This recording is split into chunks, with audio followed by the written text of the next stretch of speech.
let's talk red flags Okay. in terms of people being vigilant, because that's another thing I think people do is they blindly walk into things that they know they shouldn't have walked into. I'm sure before you met your wife, what you described, about yourself is kind of like you were probably walking into a few things that maybe a couple rooms that you should just have walked out of when you walked in, right? What are some of those red flags that someone should at least pay attention to? I think, like we already said, just alignment in the major things. Like that's number one. And then you gotta make your own list of like what is important to you. You know, like what all right, these things easy. These are the foundations, right? These are our beliefs in these certain areas in life. This is our my vision for the future as far as financially where we want to live, how many kids we want to have. Like, are we in agreement with that? Right? Those are the big ones. And if you're not, like those are like the deal breakers. It's not a warning shot. Like that's it. And a lot of guys ignore the deal breakers because she's hot or he's finally getting to have sex with someone or whatever. And then the rest, I think you got to make a list of like, all right, what is important to you? Do you care about physical fitness? Do you care about how much money she makes or if she has a job? And that kind of goes in line with like the common vision of the future you see together with each other as well. I think it all just it ties back to those things, those common like pillars of all right, if you're a Christian, like all right, there's a bunch of red flags in that alone. If finances are a huge thing for you, if you want to move to Japan or Florida or Wisconsin or wherever, and she never wants to leave her hometown or her family. If or the opposite, like you want to stay where your family is and raise your kids with all the big family you have and all that stuff.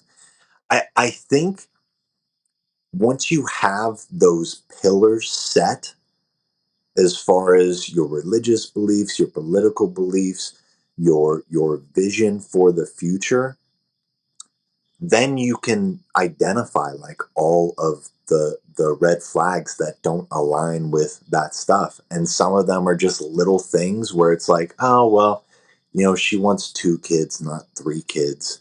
Some of them are like she has a promiscuous past, but maybe she's reformed or whatever you want to call, right? That's the big one that all the red pill people point to, right? A promiscuous past in a girl. And I would agree with that, because it doesn't align with my values now, right? It just doesn't. It's conflicting with what my beliefs say. But it's also like, all right, for what we believe in, would you rather date a woman who had a promiscuous past but was saved and now is like a full-on believer, or a woman who didn't have a promiscuous past but is an atheist? That's a great question. I would love to have a round table and actually ask that question and see how people where they would land. I mean, for me, I would choose the believer. Yeah, if it was genuine and there was, by their fruit they shall be Yes, judged, right? And there was good fruit there, yes. I think I would too. Yeah, I know I would too. Yeah. Um, Interesting. That's a great sorry, get my pen out here. Like that's a great. Now, fortunately, that's not a decision that I had to make personally, but still, I think more. Just to truth be told, I think more and more people are having to make a relative decision like that. By the way, this applies to men too. One thing. Oh man, soapbox. One thing that drives me nuts about this red pill community is the same conversation that drives me nuts about this whole I'm not having kids community. Look, if you don't want to have kids because you don't want to have kids and you're honest and you've showed the self reflection and you've shown yourself which you deserve the self-reflection, and I hope you know what I mean when I say that, great. But so often, especially in the online world, when people are asked, like, why don't you want kids? They immediately deflect to why other people shouldn't have kids, right? Like, you shouldn't have kids. You don't know how to make money. You don't know how to grow. You're not in shape. Like, and it was like, okay, great. I understand. I probably agree with you that they should probably fix some of those things too. But I'm going to ask you again, and no one ever reframes that and re-asks that question of like, so you do have the health, you do have the money, everything you just said that they don't have, which is the reason they shouldn't have kids. You do have, but you don't want kids. I'm missing the point.